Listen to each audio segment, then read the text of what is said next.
नहमदुहु व नसल्ली अला रसूलिहिल करीम अम्मा बाद अऊज़ु बिल्लाहि मिनश शैतानिर रजीम ज़हरल फ़सादु फ़िल बर्रि वल बहरि बिमा कसबत ऐदिन नास। खुश्की और पानी सब फसाद से भर गए हैं इंसान की बदआमालियों की वजह से। मोहतरम सामीन कराम, यह आयत मुबारका इस्लाम से पहले की हालत का इंकशाफ करती है, लेकिन चूँकि कुरान मजीद एक ऐसा अज़ली और अब्दी नजरिया हयात है कि आज भी हमें यह नजर आता है कि आज खुश्की और तरी में जो फसाद बरपा है, कुरान मजीद की यह आयत उसकी निशानदेही करती है। यह फसाद क्यों बरपा होता है? आज अगर हम मुल्क पाकिस्तान के अंदर जो फसाद, कत्लो गारतगरी, जो बाहमी अदावतें, जो खाना जंगी और इसी तरीके से मुख्तलिफ किस्म की असबियतें और लड़ाइयाँ और झगड़े और बदअमनी और बाज़ औक़ात रिज़्क़ की तंगी और मुख्तलिफ किस्म के मसाइल से हम दो चार हैं, इसके असबाब के ऊपर अगर कुरान और सुन्नत की रोशनी में अगर हम गौर करें तो चंद हक़ाइक़ हमारे सामने आते हैं। अब्दुल्लाह इब्न अब्बास रज़ी अल्लाह ताला अन्हो से रवायत है कि उन्होंने कहा कि जिस कौम में खयानत का बाजार गर्म हो, उस कौम में अल्लाह ताला दुश्मन का खौफ और दहशत फैला देते हैं। और जाहिर है कि हमारी खयानत के तज़किरे सिर्फ मुल्क के अंदर ही नहीं बल्कि बैरूनी ममालिक में भी हो रहे हैं।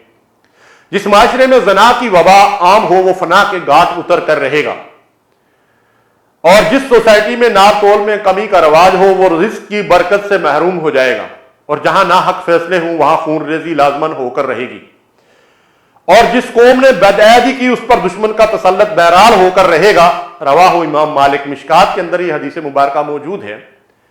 अब इस आईने में हम अपने चेहरे को देखें, अपने खदो खाल का मुशाहिदा करें।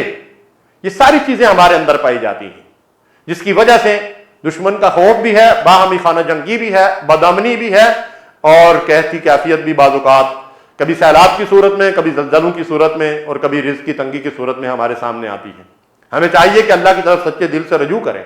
अल्लाह के नबी सल्लल्लाहु अलैहि वसल्लम ने फरमाया था कि जब तुम सूद का नाम बदल कर कारोबार करने लगोगे, और जब तुम बैल की दुम थाम लोगे और दुनियावी कारोबार में लग जाओगे और अल्लाह के दीन के लिए मेहनत करना छोड़ दोगे, तो अल्लाह तबारक व तआला तुम्हारे ऊपर जिल्लत और महकूमी को मुसल्लत कर देगा, और तुम्हारे ऊपर से वो जिल्लत और महकूमी उस वक्त तक नहीं टलेगी जब तक तुम अल्लाह के दीन की तरफ लौट कर नहीं आओगे। इमाम तबरानी ने इस हदीस को रवायत किया है।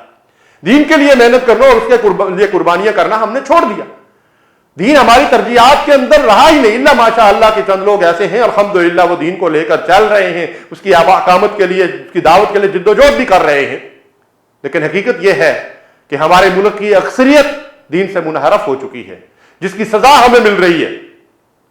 इमाम बैहकी और इब्न माजा की रवायत है, अगर मुसलमान हुक्मरान खुदा की किताब के मुताबिक फैसले न करें तो अल्लाह ताला मुस्लिम माशरे में फूट डाल देता है और वो आपस में कश्तो खून करने लगते हैं।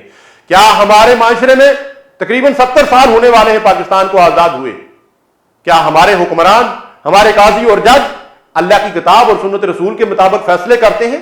अगर नहीं करते हैं तो जो कश्तो खून हो रहा है ये इसी जुल्म की वजह से हो रहा है। इसलिए कि अल्लाह ताला फरमाते हैं वमन लम यहकुम बिमा अंज़लल्लाह फउलाइका हुमुल काफिरून फउलाइका हुमुज़ ज़ालिमून फउलाइका हुमुल फासिकून। जो अल्लाह के हुक्म के मुताबिक फैसले नहीं करते वो काफिर हैं, वो जालिम हैं, वो फासिक और फाजिर हैं।